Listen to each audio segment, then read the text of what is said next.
Chapter 1. Steve Rogers stood nervously in line at the recruitment center in Bayonne, New Jersey. Ahead of him, men stepped up one by one, and one by one they got approved to join the Army. Steve sighed and waited for his turn, which seemed as if it would never come. Looking around, he noticed several newspaper headlines about a brutal attack on a small Norwegian town that had left civilians hurt and homeless. America was at war. Across the ocean, Europe was full of gunfire and explosions. Men, women, and children were losing their lives and their homes as enemy forces invaded country after country. It had been going on for 2 years before America got involved, but then Pearl Harbor had happened. Now soldiers from the United States were flooding Europe, hoping to help the good guys win. But it wasn't going to be an easy or a short fight. Steve felt the now familiar rush of anger and frustration. He wanted to be over there fighting more than anything in the world. But try as he might, he couldn't get past anyone in the recruitment centers, no matter how many attempts he made. Steve had never been a big guy. Growing up on the streets of Brooklyn, New York, he and his best friend, James Bucky Barnes, had gotten into their fair share of fights. But it was usually Bucky who managed to keep them safe. Steve was scrappy, but physically he wasn't anything to write home about. He was skinny and frail, and because of his asthma, he couldn't even do enough exercise to add some muscles. He also had other health problems. The list was so long, doctors usually thought he was making some of them up. But that was the last thing in the world Steve Rogers was going to do. He would have done anything to be fit for the Army. Not every soldier had to be a muscle man, like Johnny Weissmuller or Charles Atlas. You could win wars with brains and heart. Steve had enough brains, he figured, and he had a big heart. Some Army recruitment center would eventually give him what he wanted most, a 1A stamp. Then he could be a U.S. soldier, like his father had been. Which is why he now stood in line in the 5th recruitment center in the 5th city, hoping this would be the day. He knew it was not exactly legal to try to enlist in multiple locations, but so far no one seemed to have caught on. "Rogers, Stephen?" a voice called out, startling Steve. He stepped forward, wiping his hands nervously on his pants. The doctor opened his file and began to scan it. "Father died of—" "Mustard gas," Steve said. He wasn't sad about it anymore. He was proud of his father's service, and he kept his head high as he said it. "He was with the 107th Infantry. I was hoping I could be assigned, Mother." This one hurt a little more. "She was a nurse in a TB ward," Steve said. "Got hit. Couldn't shake it." Not that anyone ever shook tuberculosis. Not really. Steve had been an orphan for a while now, but he was doing all right on his own. The doctor kept going through the file, his eyes growing wide as he took in all the ailments that had been checked off. The paper looked like it had been attacked by a red pen. "Just give me a chance," Steve said. "Sorry, son," the doctor said, looking up at him. "You'd be ineligible on your asthma alone." He didn't say it, but Steve knew what he was thinking. "You're a fool, kid. The war is for strong men, not for guys like you.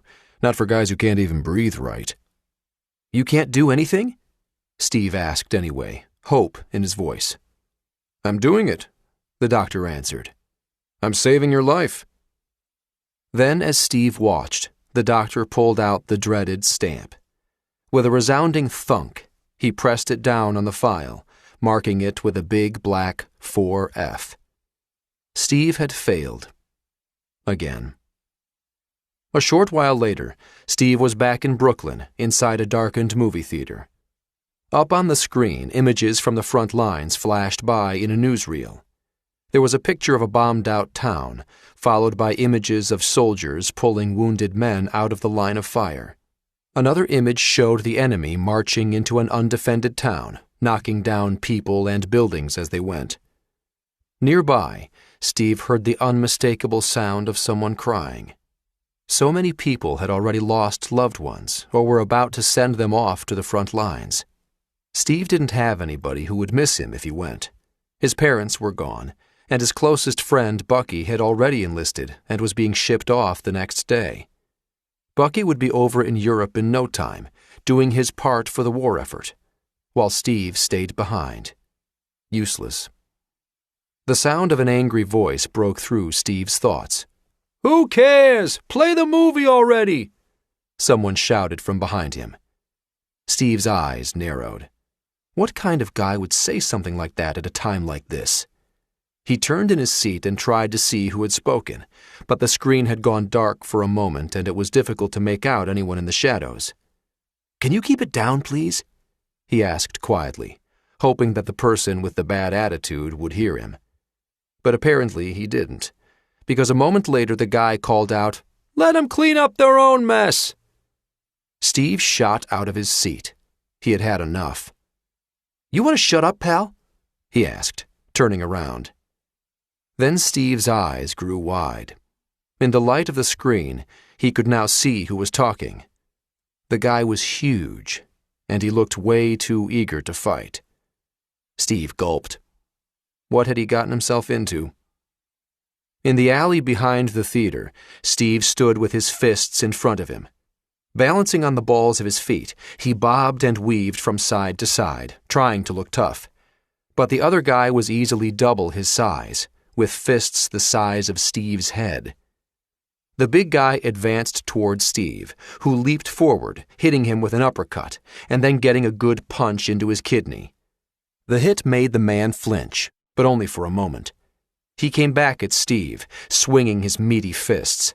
Steve ducked one punch and then another. He stepped lightly back and out of the way as the guy swung again. Smiling, Steve tried to get another hit in. But then his luck ran out.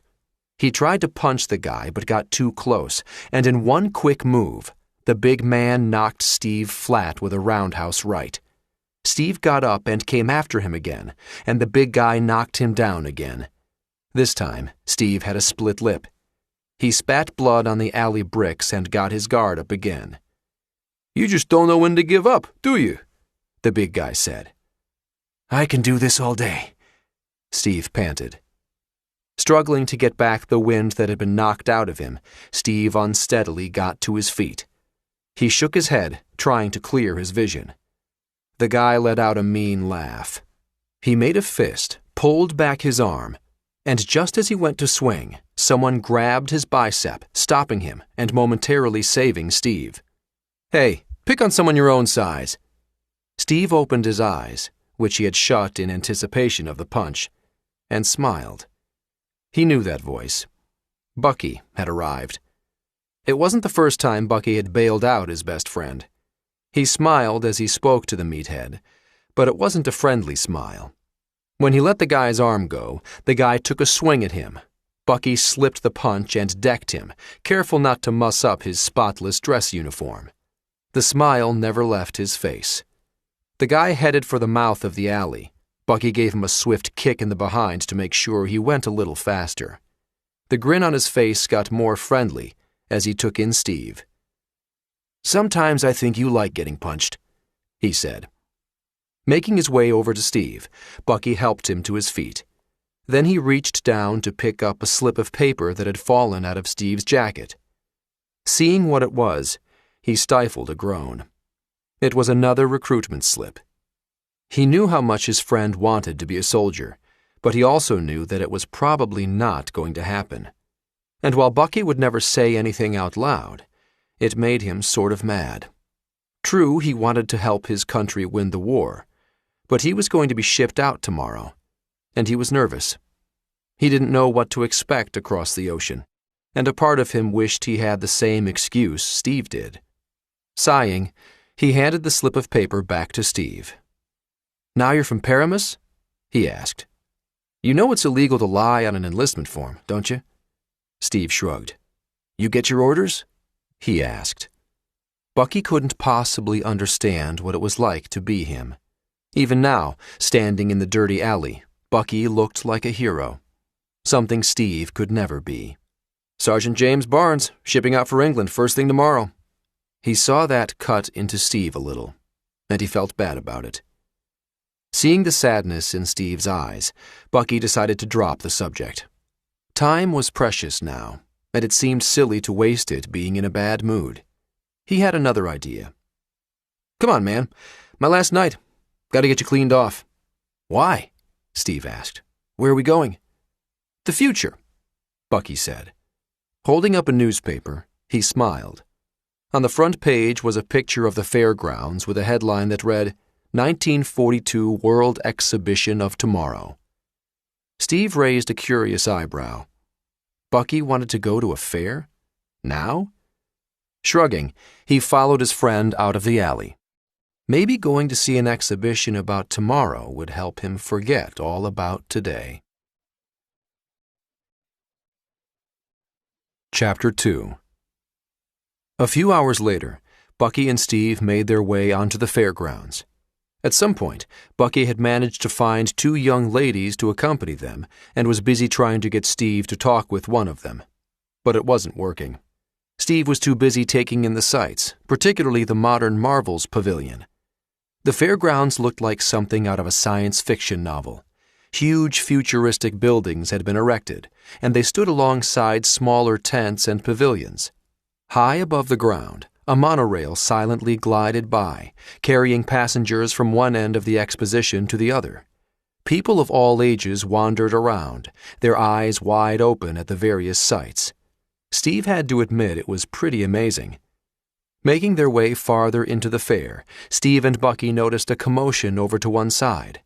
Walking closer, they saw a big sign that read, Stark Industries.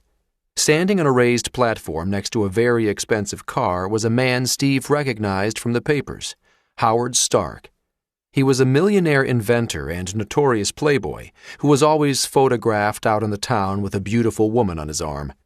Right now he was giving some kind of spiel about gravitic reversion technology, whatever that was. "What if I told you that in a few short years, your car won't even have to touch the ground at all?" he called out over the crowd.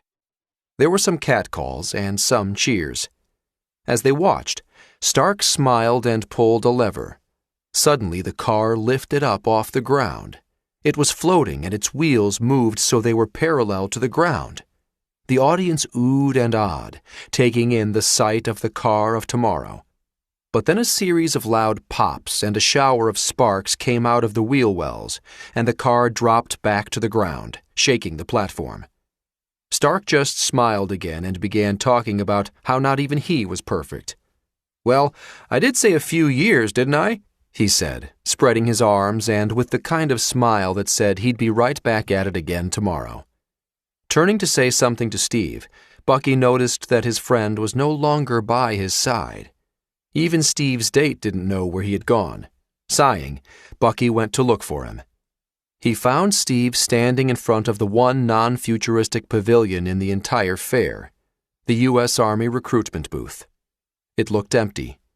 No one wanted to think about the war now, not when they could think about all the amazing things the future held. No one but Steve Rogers. He stood staring at the tent, enraptured. "You're really going to do this now?" Bucky asked, walking over to stand next to him. "I'm going to try my luck," Steve said, nodding. "As who?" Bucky said, his voice harsh. "Steve from Ohio? They'll catch you. Or worse, they'll actually take you." That was it. Bucky had had enough. He was leaving for England tomorrow, and his best friend in the world wouldn't take the night off to have some fun with him, talk with some pretty girls, and maybe have a dance or two. It was the first time Bucky had ever voiced his fears about Steve fighting in the war. Steve was taken aback by his friend's honesty. "This isn't a back alley scrap, Steve," Bucky continued, his voice softening. "It's a war." "No," Steve corrected. "It's the war. The war we can't lose. This is the one that counts, and I mean to be counted." Steve took a step toward the tent, and Bucky put a hand on his arm as one of the girls called out, "Hey, Bucky, are we going dancing or what?" "We sure are," Bucky called back. "Come on," he said to Steve. "It's my last night." His friend turned and gave him a wry smile. There was nothing Bucky could say or do that would convince Steve to leave that pavilion. Holding out his hand, he and Steve shook. It was time to say goodbye. "Don't do anything stupid until I get back," Bucky said. "How can I? You're taking all the stupid with you," Steve said. "Don't win the war till I get there." Then he walked away toward the tent. Bucky watched his friend go, his heart heavy. He hoped, for Steve's sake, that he would get what he wanted. He just wasn't convinced that when Steve got it, it would make him happy. There was a part of Steve that knew he was being ridiculous. How many more times could he fail? And it was Bucky's last night. But if there was even the slimmest chance that his luck could change, then he had to take it. Walking inside the recruitment center, he was directed to an examination room. His eyes quickly adjusted to the dark. Where outside it was all bright lights and noisy crowds, inside it was quiet and somber. Out of the corner of his eye, Steve saw an older man come in. He looked tired, as though being there took all his energy. The man made his way slowly over to Steve. "So, you want to go overseas? Be a hero?" he asked in a German accent. Steve just looked at him. He wasn't sure what to say. Was this some kind of test? "Dr. Abraham Erskine," the man said, introducing himself. "Strategic Scientific Reserve, U.S. Army." Steve had never heard of the Strategic Scientific Reserve, but figured there were a lot of things he hadn't heard of. Shrugging, he gave Erskine his name and looked on as the man found his file. Steve tried not to grimace when he once again saw all the red X's, marking each and every one of his ailments and weaknesses. "Where are you from?" he asked, to draw the doctor's attention away from the file. "Queens," Erskine said. He paused, then added, "Before that, Germany. This bothers you?" Steve was momentarily taken aback. Was this place legit? He hadn't expected a German national to be inside a U.S. Army recruitment center. Then again, wasn't Einstein German too? "No," he said. But he hesitated first. It didn't seem to bother Erskine. Probably he'd heard it all before. He finished reviewing the file and then looked up. "Where are you from, Mr. Rogers?" he asked. New Haven? Or is it—" He glanced down at the file again. "Paramus? Newark? 5 exams in 5 tries in 5 different cities," he said. "All failed. You are very tenacious, yes?" How did he know that? Steve wondered. He'd thought that by going to different cities, he could stay under the radar and the Army wouldn't see how desperate he was to enlist. Maybe this Strategic Scientific Reserve, whatever it was, had more intel than the other branches of the Army. Outside, a pair of men wandered by and turned when they heard Erskine's German accent. They took a step forward as though to do something, when Steve held up a warning hand. Figuring it wasn't worth it, they moved on. "A fella has to stand up," Steve said, turning back to Erskine. "I don't like bullies, Doc. I don't care where they're from." The old man nodded thoughtfully. "So you would fight, yes?" he said. "But you are weak, and you are very small." Steve was about to protest when Dr. Erskine did something unexpected. He laid out Steve's file on the table and picked up a stamp. Steve's heart began to beat faster. "I can offer you a chance," Dr. Erskine said. "Only a chance." Then, as Steve watched with growing excitement, the man pressed the stamp down on the file. Holding up the file, Steve saw a big 1A. He couldn't believe it. After all this time, he was actually in the Army. His luck had changed, just like he told Bucky it would. As Erskine began talking about next steps, Steve tried to pay attention, but his mind was spinning. He had no idea what kind of group the SSR was, or why they would okay someone like him. Should he be worried? Was Bucky right when he said the biggest danger would come if someone did let him in? What if this was all some sort of joke? Maybe when he got outside, he'd see Bucky laughing, having pulled a fast one on his old friend. Shaking off those thoughts, Steve focused on Erskine. Whatever the SSR was and whatever the reason they had for taking him, Steve didn't care. He was in. Soon he would be a real soldier, and maybe, someday, he'd even be an American hero. Chapter 3. Steve Rogers wasn't the only one chosen by the Strategic Scientific Reserve. A few days later, he found himself standing in line at Camp Lehigh in the practice field with 11 other recruits. They were all healthy and tall and strong, and next to them, Steve felt even smaller than he usually did. But that didn't stop him from signing the last will and testament document without a moment's hesitation. While the other recruits were all nervous about signing their lives away, Steve was willing to give all that he could to the U.S. Army, even if it meant his own life. Steve and the rest of the recruits filed into a large room where Steve spied a man and a woman watching and waiting. The man scowled at Steve, who was relieved to see Dr. Erskine off to one side, observing the recruits. The other man then introduced himself as Colonel Chester Phillips. He stood ramrod straight, multiple medals shining on his uniform. Deep lines were etched on his face, marking the combat missions that he had survived. Yet his eyes were still bright, clear, and serious as they surveyed the room. Colonel Phillips addressed the men. "The Strategic Scientific Reserve is an allied effort made up of the best minds in the free world," he began. With that, the colonel then introduced Dr. Erskine and Agent Peggy Carter, who was on loan to the Army from British intelligence and, despite her obvious beauty, looked only slightly less intimidating than Colonel Phillips. When Agent Carter began to speak, Steve noticed that there was a lot of quiet chuckling and chattering going on. The recruits kept eyeing Peggy, taking in her long legs and pretty face. They also questioned why they were being addressed by a British officer. "I thought I was signing up for the U.S. Army," one of them said. Agent Carter stopped talking and zeroed in on him. Steve had just met him. He was a big, raw-boned blonde guy named Hodge. "What's your name, soldier?" she asked. Hodge told her. "Put your right foot forward," she instructed him. "Why? What kind of move is a dame going to teach me?" Hodge asked, loud enough for the whole group of recruits to hear. Peggy decked him with a straight right to the nose.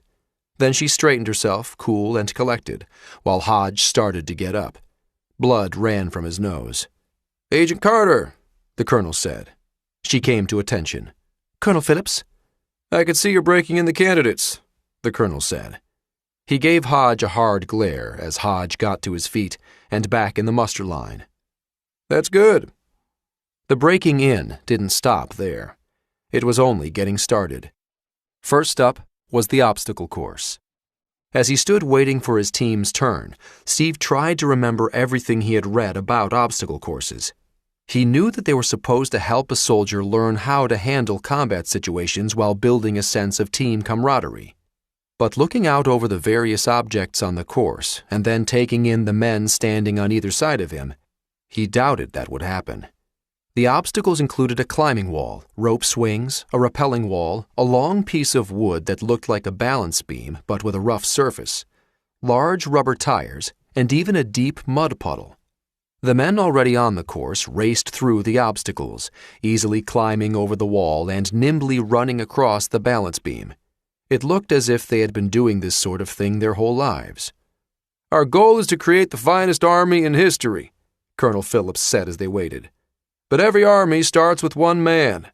By the end of this week, we're going to choose that man. He is going to be the first of a new breed of super soldiers." "Super soldiers?" Steve repeated silently. Was there something going on he didn't know about? But he didn't have time to think about it, as a horn sounded, signaling his turn to go. He leaped at the wall, trying to pull himself over, but one of the other men's boots landed squarely on his head, pushing him back. By the time he made it over, he was way behind the others. He could see Phillips, Peggy, and Erskine watching and increased his speed, but he knew that he'd already made a bad impression. He had to pick up his game. Erskine turned to Phillips, his mind made up. "Rogers is the clear choice," he told the colonel. But Phillips couldn't disagree more. "You put a needle in that guy's arm," the colonel began. "It's going to come out the other side." Phillips continued to watch Steve, who was once again the last in line. "Look at him," Phillips said to Erskine. "He's making me cry."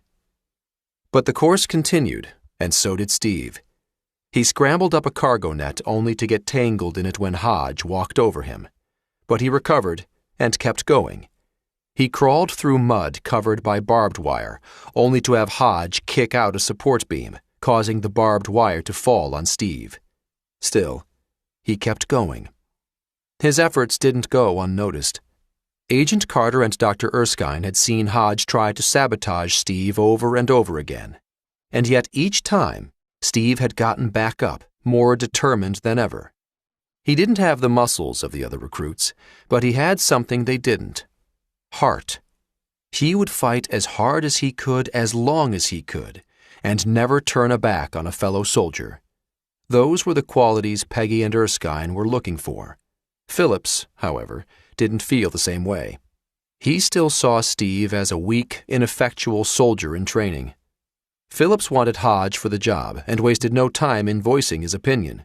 "He's big, he's fast, he takes orders. In short, he's a soldier." "No," Dr. Erskine interjected. "He's a bully." Phillips immediately countered Dr. Erskine's argument.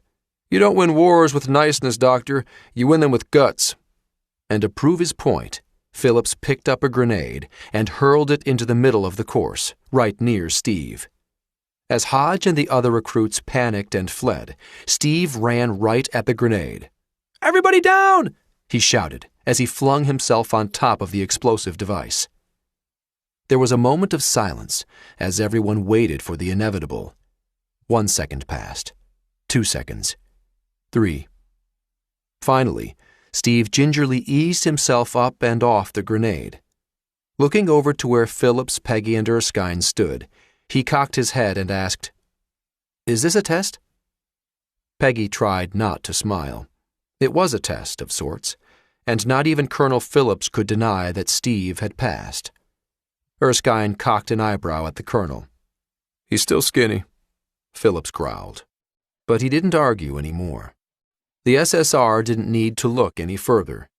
Steve Rogers was going to be their first super soldier. Later that night, Steve sat alone inside the barracks. The rest of the recruits had been sent home, and the empty beds made Steve feel even more alone. But a part of him was excited about what the future held. Peggy and Dr. Erskine had given him more details once he was chosen. He was to be given a special serum that Erskine had created. With luck, it would turn him into a man with extraordinary powers. He'd be able to run faster, hit harder, and think quicker, all things that would be helpful on the battlefield. But there would also be risks in undergoing such a procedure. Namely, would he survive the experiment? The sound of footsteps echoed in the empty room, and Steve looked up. Erskine had entered the barracks and was walking toward him. As always, the doctor's expression was somber. "Can I ask you a question?" Steve said when the older man took a seat on the bed across from him. Erskine nodded. "Why me?" The doctor smiled. He had been expecting this question, and Steve deserved to know the answer and the history behind the serum. 5 years ago, Erskine began, he was living in Germany working as a scientist. His experiments were radical, and some felt they were foolish. But then he had invented a serum that had the possibility of giving a man almost superhuman abilities. It promised great power to anyone who controlled it, and, as the war was just beginning, the potential for whoever had it to be victorious. Erskine was eager to keep it out of the wrong hands. But then a man named Johann Schmidt found out about his discovery. Schmidt, Erskine explained, was himself a brilliant scientist, and also the leader of an organization called Hydra. At the time that Erskine worked with him, Schmidt was fascinated with occult powers and Teutonic myths. So was Hitler. Steve knew that. But Schmidt wasn't a true believer, a real Nazi. He longed for his own glory, no matter what the cost. Schmidt believed that worlds existed in which men had the strength of gods and could control weather and the elements. He became obsessed with the idea that a great power had been hidden on Earth by the gods and was waiting to be seized by a superior man. Schmidt and Hydra vowed to find that power. Steve raised an eyebrow, and Erskine nodded as if to say, "Yes, insane. I know." Then he continued. Schmidt believed that Erskine's serum was the key to that power, and he wanted it. Despite Erskine's every attempt to stop him, Schmidt got his hands on the serum and, in an act of desperation, injected himself. The results were horrific, and the experiment was a failure. Erskine had no choice. He fled his country and made his way to the United States in the hope of keeping the rest of the serum out of Schmidt's hands. But he knew that the Hydra leader would never stop looking for him, or the serum. The failed experiment had corrupted Schmidt, and in Erskine's eyes, it had turned the scientist into a monster. "This is why you were chosen," Erskine said to Steve, who had been listening intently. "A strong man, he might lose respect for power if he had it all his life. But a weak man knows the value of strength and compassion." The scientist sighed deeply. He saw the doubt in Steve's eyes and couldn't blame him. It was a rather unbelievable story, but it was an important one, for Erskine had learned a valuable lesson. "The serum amplifies what is inside," he finished. "Good becomes great. Bad becomes worse." Erskine looked Steve straight in the eyes. "Whatever happens tomorrow," he said, "promise me you'll stay who you are. Not a perfect soldier, but a good man." Steve nodded in silence. Tomorrow was going to be a very interesting day. He just hoped that Erskine and Peggy were right about him. He didn't want to think about what would happen if they were wrong. Chapter 4. The next day, Peggy picked up Steve early in the morning and took him away from Camp Lehigh. They soon found themselves driving through the streets of Brooklyn, New York. For the first time since the night of the exhibition, his thoughts drifted to Bucky and to their misspent youth on the streets. "I know this neighborhood," Steve said to Peggy. "I got beat up in that alley." He pointed out the car window. "And over there," he added, pointing to a corner outside a soda fountain. "And there." This time he nodded at a side street blocked by a garbage truck. Peggy looked at him quizzically. "Did you have something against running away?" she asked. "You start running," Steve began. "They'll never let you stop. You stand up, you push back. They can only tell you no for so long, right?" Peggy smiled to herself, more confident than ever that the SSR had made the right choice in picking Steve Rogers. The car came to a stop, jolting Steve. Looking around, he saw that they had parked in front of an antiques store. "Why did we stop here?" he asked, confused. "I love a bargain," she answered simply, opening the car door and getting out. Steve laughed. Peggy was full of surprises, and he felt a weird flutter in his chest. He hated to admit it, but he was starting to like Peggy. Getting out of the car, he followed her inside. An old woman stood behind the counter, surrounded by various knickknacks and dusty antiques. "Wonderful weather this morning," Peggy said. "Isn't it?" the shopkeeper said. "Yes, but I always carry an umbrella." The woman nodded at Peggy, then pressed a hidden button, allowing Peggy and Steve to enter. This was serious spy stuff. Steve couldn't quite believe it all. At a door in the back of the store, Peggy stopped and turned to make sure Steve was behind her. Then she opened the door, revealing a secret staircase. They made their way down and walked through another door, right into the Strategic Scientific Reserve Rebirth Lab.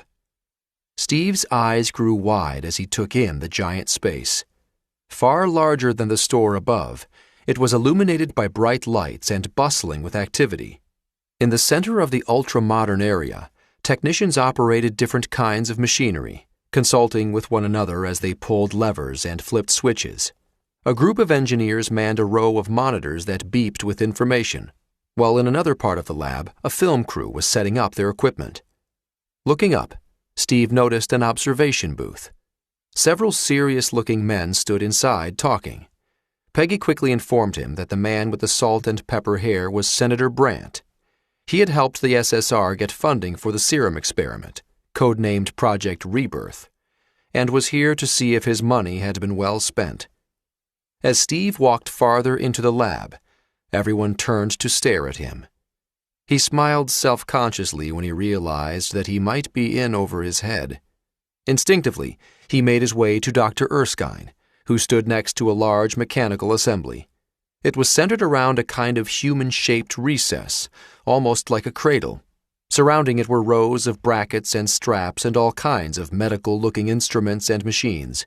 This, Erskine informed him, was the rebirth device. It was in this cradle that Steve would be given the serum. With a deep breath, Steve got inside. It was now or never. "Comfortable?" Dr. Erskine asked. At Steve's nod, Erskine smiled. Then, turning to the attendants standing at the ready, he gave them the signal. They began to hook up Steve to various wires, tubes, and monitors. These would help Erskine observe Steve's reactions as the experiment proceeded. "How are your levels, Mr. Stark?" Erskine asked, turning to someone Steve hadn't noticed before. The man turned, and Steve raised an eyebrow. It was Howard Stark, the inventor he had seen at the World Exhibition of Tomorrow. Stark wasn't a military man, so he must also be on loan to the SSR, Steve thought. "Coils are at peak," Stark replied to Erskine. "Levels are 100%. We're ready." Then he paused before adding, "As we'll ever be." Erskine didn't seem as concerned. Picking up a microphone that would carry his words into the observation booth, he began to speak. "Today we take the first step on the path to peace," he said. Behind him, more attendants fiddled with the machines hooked up to Steve. A heart monitor began to beep in time with Steve's racing heart. "The serum will cause immediate cellular change," Erskine went on. "In order to prevent uncontrolled growth, the subject will then be saturated with Vita-Rays." Uncontrolled growth? Saturated with rays? The heart monitor started beeping faster as Steve listened. So his cradle was going to turn into a chamber, and he'd be shot full of rays? If Bucky were here right now, Steve thought, he'd tell me, "I told you so." Turning off the microphone, Erskine nodded to a nurse. She opened up a case, revealing an aluminum syringe. She tapped it a few times, pulled back the plunger, and injected Steve in the arm. "That wasn't so bad," Steve said when she was done. "That was penicillin," Erskine said, a small smile on his face. As Steve looked on, the panel slid back, revealing a carousel of blue vials. There were 7 tubes of serum in total. Erskine and the nurse began inserting the vials one by one into the injectors set up around Steve. When they had inserted 6 of the 7, Erskine had another technician move closer. He was in charge of the injector pads, small round objects covered with hundreds of tiny needle tips. They were lightly placed all over the outside of Steve's body. When they were pressed down into his skin, the serum would flow through the injectors, into the pads, and then into Steve. Then Erskine began the countdown. "Beginning serum infusion in 5, 4, 3, 2, 1. He pressed a switch, and Steve jerked as the pads pressed down on him. The blue fluid flowed from the injectors. Instantly, Steve's veins began to swell, and his head began to shake as the fluid washed through him. Erskine hit another button, and padded restraints closed around Steve's head, calming the shaking. But it didn't stop his eyes from glowing blue. From the look on Erskine's face, though, it seemed as if this was supposed to happen. When the 6 vials were finally empty, Erskine turned to the millionaire inventor. "Now, Mr. Stark." Stark pulled a lever, and the cradle began to tilt. When it was finished moving, Steve was straight up, and the cradle looked like a rocket ready to launch. Then a panel slid across the cradle, sealing Steve inside.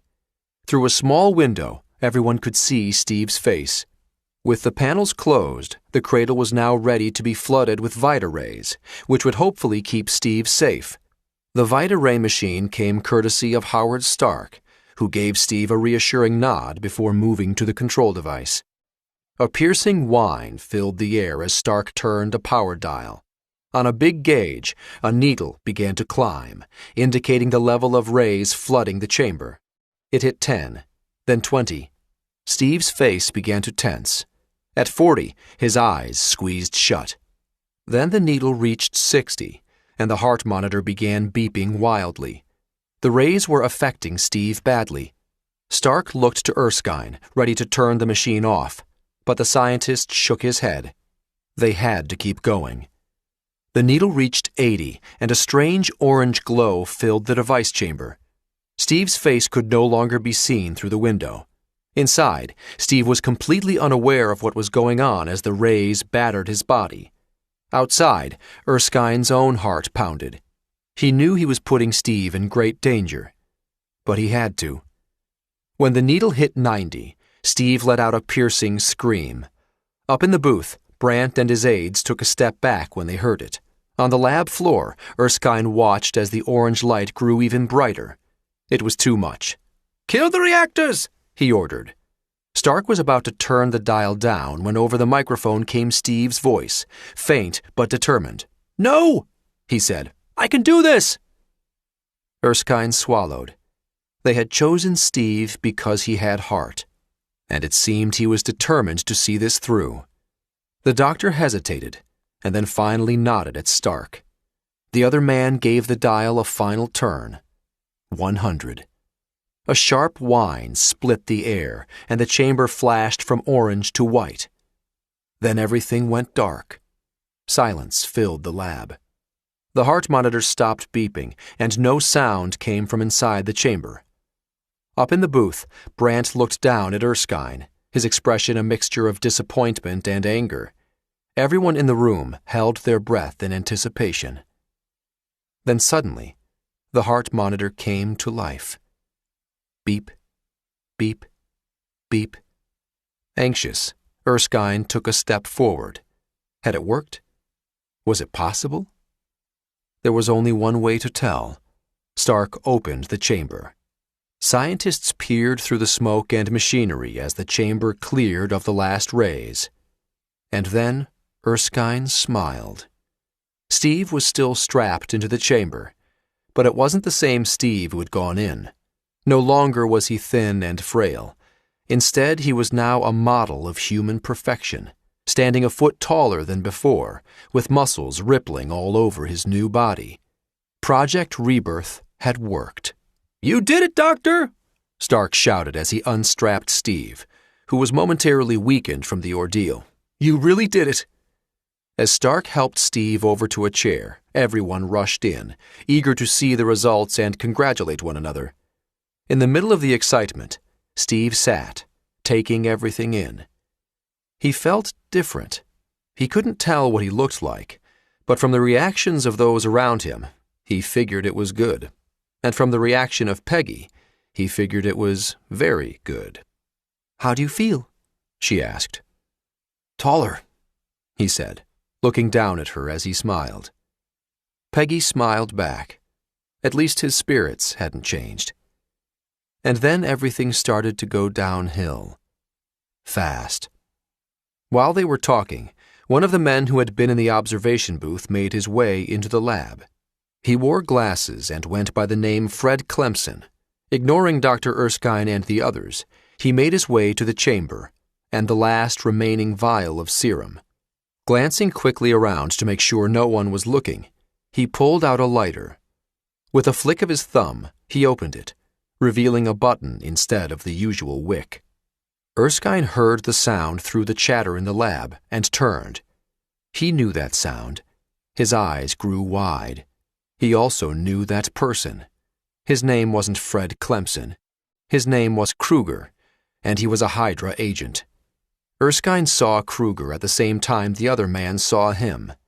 An evil smile spread across Kruger's face, and his thumb pressed down on the lighter. Then he threw it. "No!" Erskine shouted. But it was too late. The observation room exploded. Chapter 5. Everything was going according to Hydra's plan. Kruger had infiltrated the Strategic Scientific Reserve's headquarters just as he'd been instructed, and he had at least partially destroyed their lab, just as he'd been told. Now he needed to get his hands on the last remaining vial of serum and make his escape. Through the smoke, Kruger saw Erskine, who was still seen as a traitor by the Hydra organization. Pulling out his pistol, Kruger aimed and fired. Erskine went down. Grabbing the vial, Kruger headed for the door. Hearing the shot, Steve looked up. He was still shaky from the experiment and the explosion, and his limbs felt out of sync with the rest of his body. But when Steve saw Erskine fall, he jumped to his feet and raced over to his friend. But it was too late. Erskine was mortally wounded. He locked eyes with Steve and tried to speak.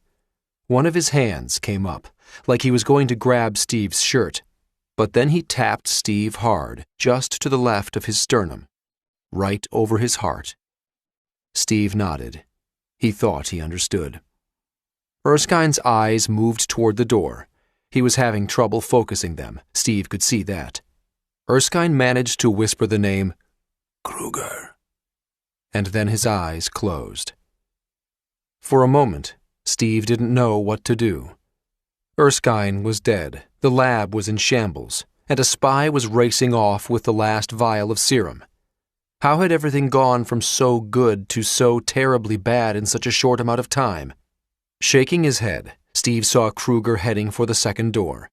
Kruger turned his gun on the old woman behind the counter. She was reaching for her machine gun, but the Hydra agent was faster. He made his way out of the antiques shop. But Steve wasn't going to let him get away. Jumping to his feet, he took off after the agent.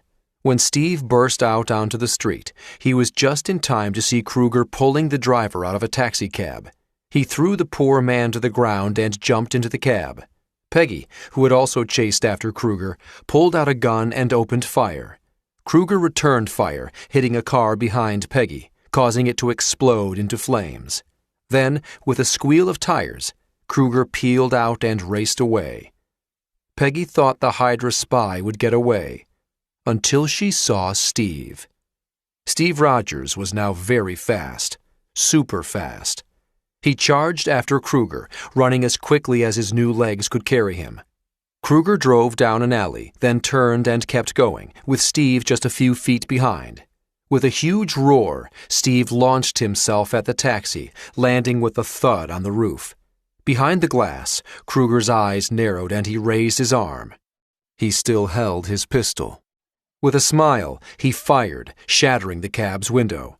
Steve ducked to the side. His grip loosened, and he fell, clinging with all his might to the cab. The buildings rushed by as Kruger drove on, heading toward the Brooklyn piers. Suddenly, up in front, Kruger saw a truck roaring toward him. He jerked the wheel, but it was too late. The truck sideswiped the cab, sending it, and Steve, into a roll. The world spun upside down as the cab flipped over and over again, finally coming to a stop, its hood smoking. As Steve struggled to his feet, Kruger stumbled out of the wreckage, gun firing. Steve ducked, but the bullets were flying too fast. Thinking quickly, he grabbed a cab door that had been knocked loose and held it up in front of him like a shield.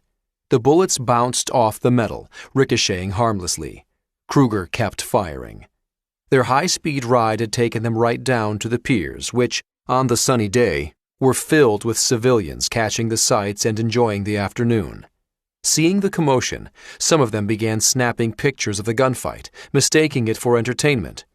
Then Kruger turned, shoving pedestrians aside as he ran.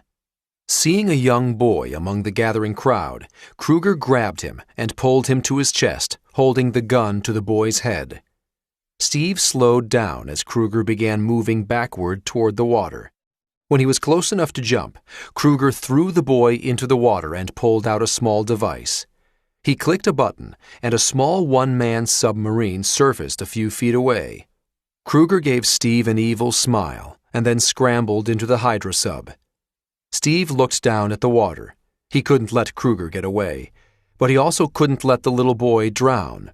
"Go get him!" the boy shouted, interrupting Steve's thoughts. "I can swim!" "Great," Steve muttered, more to himself than the kid. "I can't." But he had no choice. The boy was okay, and Kruger had to be stopped. Taking a deep breath, Steve ran to the edge of the pier and jumped, landing in the chilly water. The cold knocked the air out of Steve's lungs, and for a moment he wondered if he was going to drown in spite of his newfound superpowers. But then his legs began to kick of their own accord, and before he knew it, he was slicing through the water with long, powerful strokes. In no time, he had caught up to the sub. Reaching out, he grabbed its tail fin. Pulling himself forward, hand over hand, he made it to the cockpit. Through the glass, he saw Kruger's eyes widen at the sight of him. Then Steve pulled back his fist and punched the glass over and over again. With a mighty crack, it broke, allowing water to rush inside. Reaching into the cockpit, Steve grabbed Kruger and yanked him free of the now sinking sub. Then, with another mighty kick, he headed toward the surface. Back on dry land, he threw Kruger to the ground, but the Hydra soldier wouldn't give up. He pulled out a knife and tried to stab the American. Steve effortlessly kicked the knife aside. As he lunged at Kruger, the vial of blue serum broke, the fluid spilling onto the stones of the wharf. "Who are you?" Steve yelled. "The first of many," he said cryptically. Then Kruger pressed his tongue against a false tooth, triggering a cyanide pill. "Cut off one head, and 2 more shall rise." His body began to shake, and his mouth started to foam. Right before Kruger died, he said, "Hail Hydra!" Steve sat there for a long time after Kruger died, his mind racing. What sort of organization would send someone like Kruger to kill Erskine and harm innocent people? And now that they had failed to get their hands on the serum, would they also come after Steve? Later, back at the SSR HQ, Peggy sat down with Steve to brief him on the situation. He'd known it was bad because they'd lost Erskine, but after talking with Peggy for only a few minutes, Steve started to understand just how bad. "All of Dr. Erskine's research and equipment is gone. Any hope of reproducing the project is locked away in your genetic code." She put her hand on Steve's shoulder. "At the moment, you're the only super soldier there is," she said. It was a strange feeling, to go from the skinny kid nobody wanted to the only survivor of some kind of crazy science fiction experiment. What would happen next? Chapter 6. The next day, Colonel Phillips and Senator Brandt were in the middle of a heated discussion. Phillips paced back and forth, his expression furious. They had been attacked on their own soil by an enemy spy who had managed to sneak in with the senator's entourage. It was a disgrace. And now, on top of it, Erskine was dead, and with him any hope of creating more super soldiers. If Hydra had gotten their hands on that one vial, Phillips shivered at the thought. The SSR had only one option: go after Hydra before they came back after them. As Phillips paced, Steve entered the headquarters. He had changed into a clean set of clothes that actually fit, but he looked tired from the events of the past few days. Seeing him, Phillips grew even angrier. "I asked for an army," he fumed. "All I got is you, and you are not enough." Steve's head dipped as shame rushed over him. He felt like a failure. Everyone had put their faith in him, and he hadn't been able to keep Kruger from killing Erskine or taking the cyanide pill. While Phillips exploded, Senator Brandt remained silent. Whereas the colonel was a ball of nerves, Brandt seemed eerily calm. He wasn't convinced that the experiment had been a failure. As if to prove it, he held up a copy of the day's paper. "You've seen Steve here in action," he said. "But more importantly, the country's seen it." Walking closer, Phillips looked at the headline. It read, "Mystery Man Saves Civilians." Below it, there was an image taken of Steve the day before on the piers. He was using the cab door as a shield while Kruger fired. Brandt waved the paper. "You don't take a soldier, a symbol, like this and hide him in a lab." Turning to Steve, he flashed his trademark smile, the one that had made him the successful senator he was. "Son, do you want to serve your country?" Steve nodded. "On the most important battlefield in this war?" Of course Steve wanted to help. That was the whole reason he was in this situation in the first place. "It's all I want," he said. The senator's smile got larger as he walked over and clapped Steve on the back. "Then congratulations! You just got promoted."